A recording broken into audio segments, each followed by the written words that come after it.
Hello everyone, this is Jason White. Welcome to the highlights package for round 7 of our 1965 F1 series, coming to you from the notorious Nürburgring in Germany. It's times like these I'm glad we're not risking life and limb as sim racers, because this track has no equal in the world. No track is more dangerous, more challenging, more diabolical than the Nürburgring. 22.81 kilometers around. That's about 14 miles, and our drivers will be going for 15 laps or a little over 342 kilometers. Make no mistake, this is the ultimate challenge. Let's take a look at the point standings going into today's race. It's a tie at the top between Juha Boss and David Wattman with 25 points. Giovanni Centorami in third with 22. Tim Hille in fourth with 17. John Team in fifth with 16. And then Nicholas Kirsten rounding out the top six with 11. In the manufacturer's points, Ferrari is on top with 31 points. BRM and Lotus Climax are tied for second with 25. Brabham Climax in fourth with 18. Cooper Climax in fifth with 16. And Lotus BRM in sixth with 8. Here's the point scheme one more time.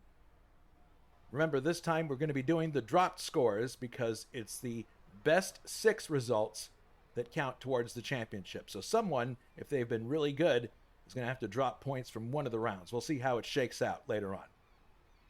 Coming up at ISO, another legendary race, this time the Italian Grand Prix, round 8 of this series on Sunday, April 12th. We don't have much time to prepare, but it's a pretty straightforward race. You just want to go fast. Race starts at 2000 CEST. Highlights package will follow. Trivia question for you. Who is the one man who drove a sub-7-minute lap on the Nürburgring's original layout? Was it A, Niki Lauda, B, Stefan Beloff, or was it C, Jackie Ickx?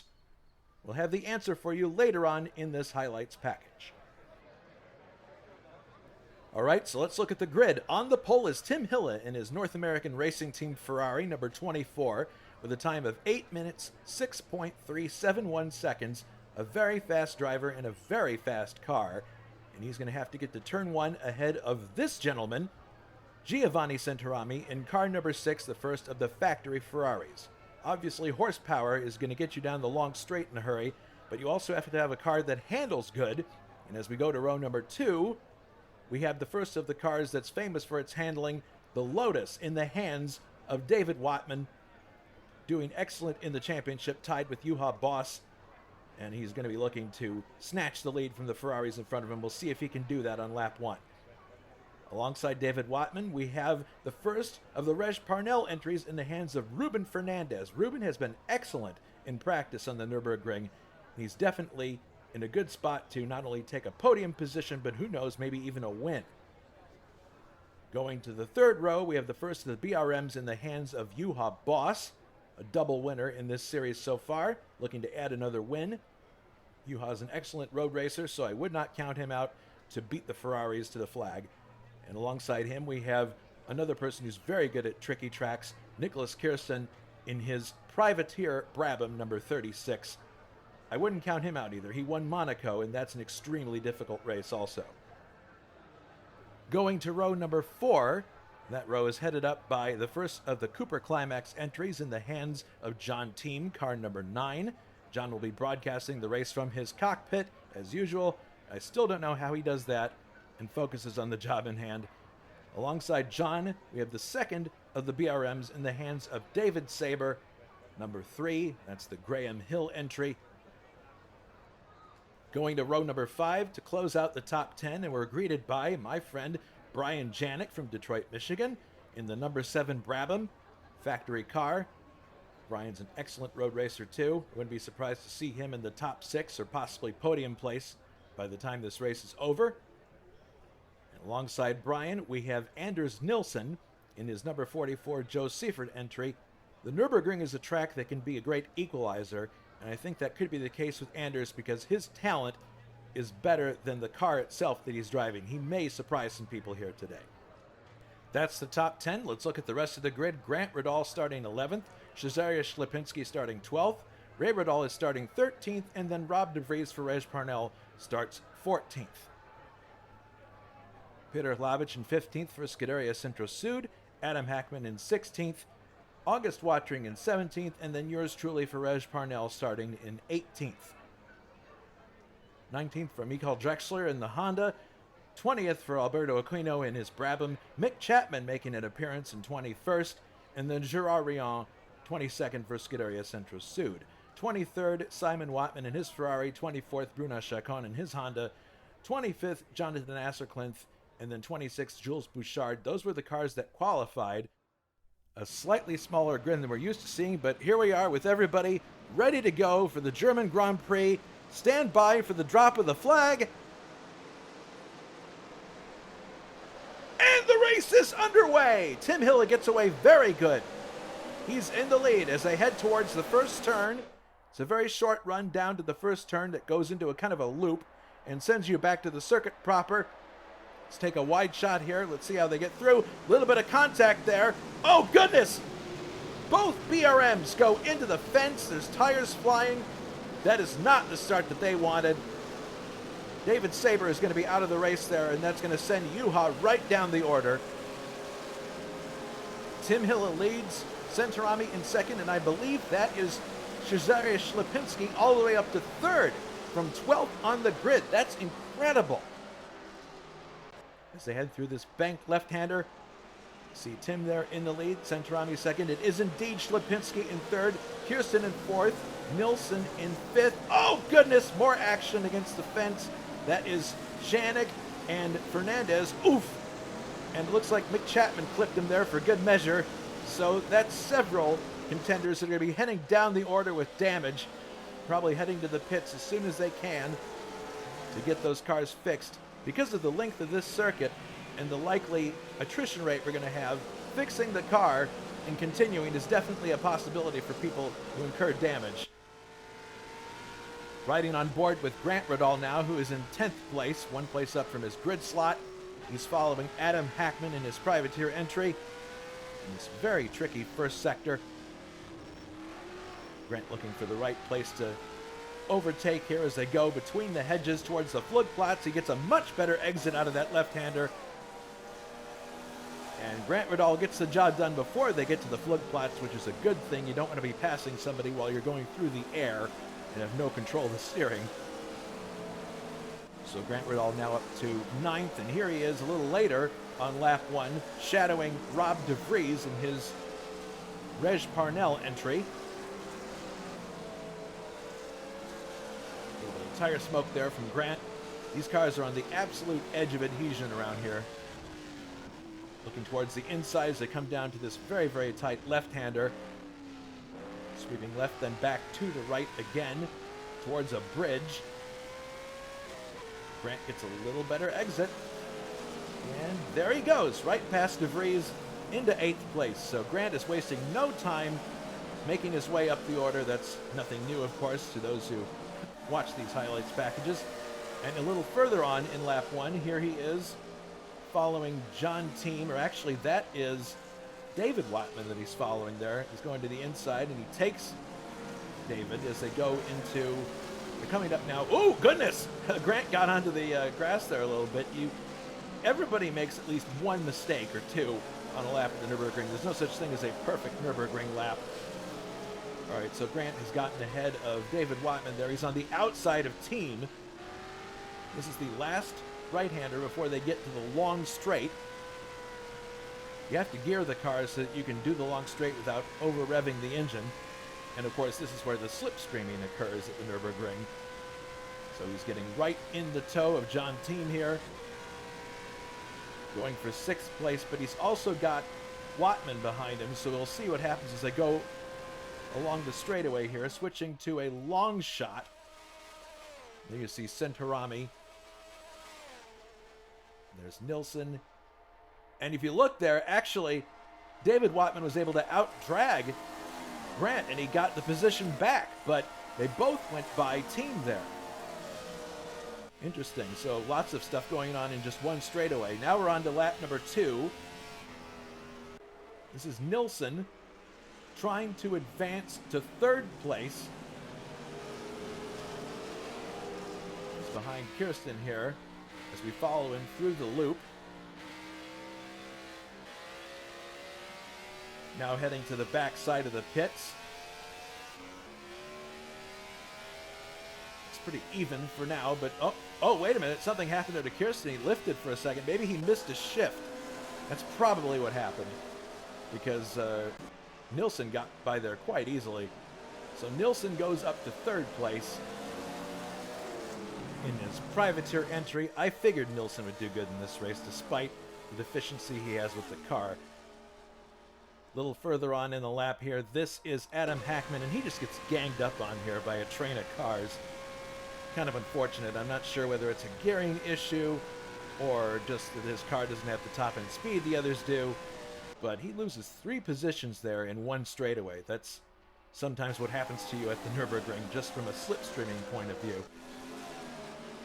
Heading into lap number 3, Hackman again, and this is Ruben Fernandez trying to claw back what he lost in that altercation with Brian Janik. Gets alongside Hackman here and sweeps around. That's difficult to do there because the track is going to the left and you're on the outside, so you definitely had a lot of horsepower on that exchange. A little later in the lap, coming up to August Watring. You can see how incessant these curves are. It's just one after the other after the other. Looking up the inside here, and Watring ran a bit wide there, and that was just enough to allow Fernandez to get by on his way to 11th place. Now here's Grant Radal on the same lap, and he's trying to get by Nilsson here. A very, very tight battle. He's running very close to him here as they head into this turn, and my goodness, he just missed his braking point there, slid out. I think he was probably looking at Nilsson and not the turn, but that's dangerous when you're so close to somebody. Sometimes you lose your bearings. And this is also on the same lap. David Watman sweeping by Nilsson here in his Lotus.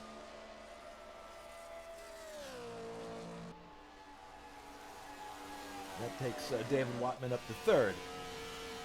And here we are following Rob de Vries between the hedges, and he is going to overtake John Team on his way to 6th place. As they head under the Bilstein Bridge, or Bilstein, I never know which one is correct. And you can really take that section fast there. Lap number 4. Fernandez following Peter Hlavich. Oh my goodness, there's Ray Radal running off on the grass there. So again, there are no perfect Nürburgring laps, at least none that I'm aware of. Coming up now towards the carousel, which is one of the more famous features of the Nürburgring. Drop the car into the bowl and have to come out at just the right spot on the exit. Look at this, Fernandez coming up the inside of Hlavich as they go to the... Oh wow, that's great! A very nifty maneuver into the carousel. You don't normally see passes in the carousel, but Fernandez getting it done. Very impressive. Lap number 5, Fernandez one more time. He's definitely on the move here, trying to make up all that time he lost. On lap number 1, going up the inside. Ooh, a very, very late maneuver. But he gets by Ray Radal there.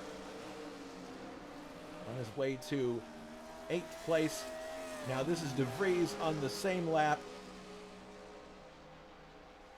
Coming up this hill here.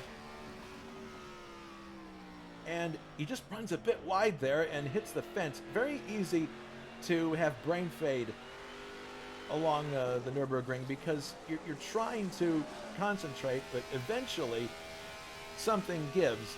Now, we look at him here, he's actually fighting the wheel, so he's got damage of some kind from the fence, undoubtedly. And there goes Fernandez, actually, picking up another spot. So, right now, I mean, he needs to get to the pits to fix that car if he wants to continue, because you can't drive a car that bent at the ring for very long. Here they are coming into the start and finish area. Let's see if he goes... Oh my goodness, he actually is... Oh no, he went into the grass there, and now he's on the outside of the course. So I'm thinking that's probably the end for De Vries. That's really too bad. Lap number 6. This is Nicholas Kirsten. Heading between the hedges. I think this is on the way to the bridge. Whoops! He gets his rear tires onto the curb, and it sends him around. Light contact with the fence. Hopefully no damage there. And that is John Team and Fernandez going by, but good job. Kirsten gets the car righted and continues the German Grand Prix. Loses 2 places, but lives to fight another day. Now this is Fernandez later in the same lap, coming up to John Team. This is a battle for 5th place. As they head through the right-hander here, onto the main straight. Fernandez has a slipstreaming opportunity on the plate here.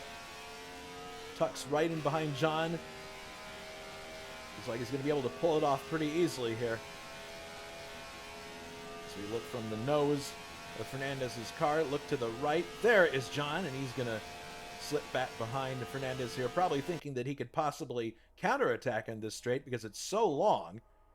And look at Fernandez. He's weaving back and forth, trying to break the slipstream, because he knows that's what John's trying to do, trying to counterattack. Heading under the bridge here, and it looks like Fernandez is going to retain 5th place as they make their way to the start-finish area one more time. Lap number 8. Nicholas Kirsten following John Team. This is for 6th place. He's got a full head of steam coming up here. This is going into lap 8, actually. They cross the start-finish line. He's going to sail by easily on the inside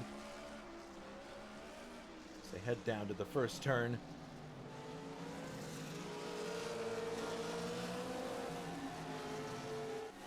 Later on in the same lap, this is Hlavic following Ray Radal. Ray runs off the track. Oh my goodness, that was very close. Almost a collision there. But thankfully no contact, and Hlavic moves up to 8th place, overtaking Ray there. Then on lap 9, here we are again, same 2 cars. Heading to the first turn. Ray trying to overtake Hlavic on the outside, but look at that. Peter outbrakes him into the corner. Fantastic stuff. Now heading through the loop. Onto the straight behind the pits. Looks like Hlavic may have swung a bit wide there. That might have cost him some momentum. Here comes Ray. He wants to get that 8th place back. Is he going to do it on the outside here? Yes, he is. He sweeps around Hlavic and takes back 8th place. Great racing. Oh, Hlavic on the grass himself there. Late braking there, and both of them putting on a really good show here for 8th place. Now this is August Watring, and he is in 10th at the moment, coming up towards the sharp right-hander that takes you to the foxhole, but he runs a bit wide in the turn before and slams into the fence. That's really too bad, because he was having an excellent race, just entering the top 10. Parks to the right-hand side there. Really too bad for August. Lap 11. This is Fernandez again. And that, my friends, is a disco, which I'm sure is very frustrating, especially after all the work that Fernandez put in. On the same lap, this is Nilsson in 4th place, having a very good drive. Comes over the crest here, and the engine says uncle. That's really unfortunate. I think he had another engine blow earlier in this series, possibly the last race. I can't remember, but he needs to get a handle on that engine. Lap number 12, Ray Radal. The attrition starting to take hold in this race. He runs off at the same point that De Vries did earlier, smacks the fence, but this time a wheel comes loose, and that's the end of the race for Ray. Lap number 13, this is yours truly running in 9th place. I survived some contact early in the race. My car was a little bit bent, but I was looking forward to scoring a top 10 finish. And of course, with only a few laps to go, brain fade sets in, and I run off the track into the fence. Really, really frustrating. I had good company in the garage. Final lap of this race. This is Tim Hille. We haven't shown much of him because he led the entire way. And you can notice here that he's got quite a big cushion between himself and 2nd place as he heads onto the long straight. Well, he has to go through this right-hander first.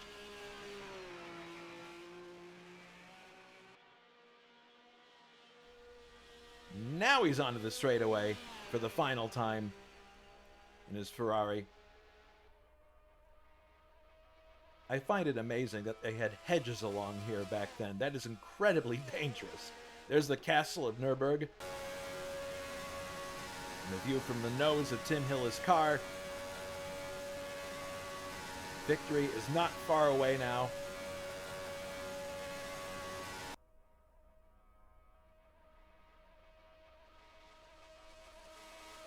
This straightaway does give you a chance to rest, but you don't want to get highway hypnosis because you have to swing back to the left and to the right at very high speed here. And Tim does so for the 15th time, which is also the final time as he heads into the start-finish area. And there's the checkered flag.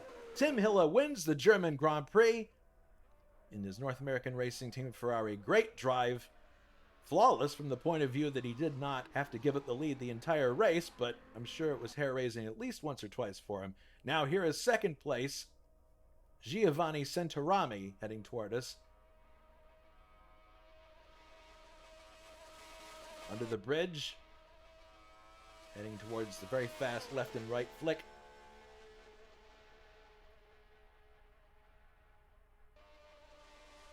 Into the start-finish area, and he's going to take second place in car number 6. Great drive from Giovanni.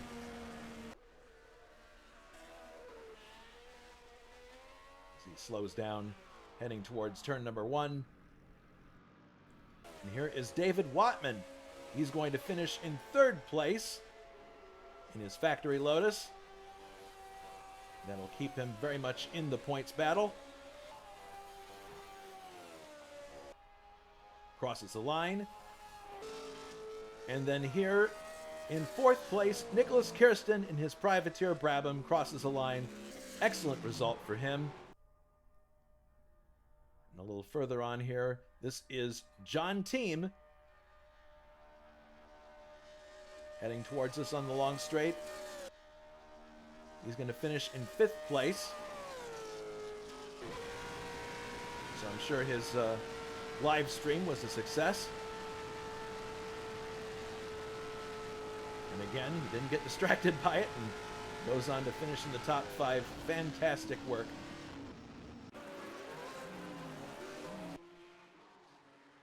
As he celebrates by weaving back and forth. And guess who finishes in 6th? It's Peter Hlavic in Scuderia Centro Sud, car number 52. I would not have bet on this, but it certainly shows that Hlavic has great knowledge of the ring. Coming through the last 2 turns here. Into the main straight. Oops, wait a minute. That was Tim Hilla coming through the shortcut. I'm glad that he wasn't in front of Hlavic there. Now, unfortunately, we did have one more retirement. That was Adam Hackman on the long straight, heading for the finish, and his engine expires. That is incredibly frustrating. And you see how there's this hill here, so definitely he wasn't going to be able to coast back to the start-finish area. And here it comes Schlapinski, who is going to finish in 7th place.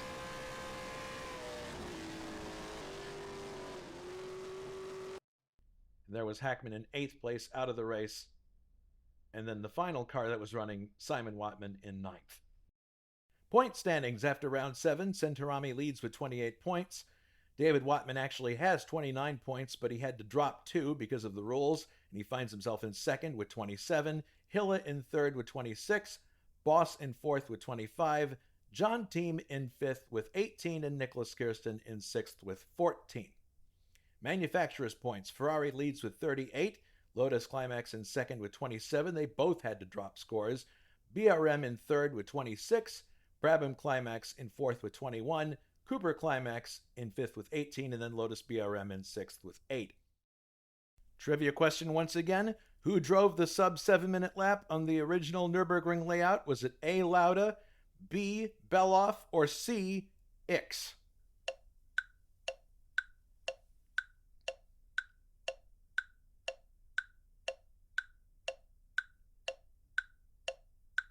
Time is up. All 3 of those names are Nürburgring specialists. But if you guess Niki Lauda, You are correct.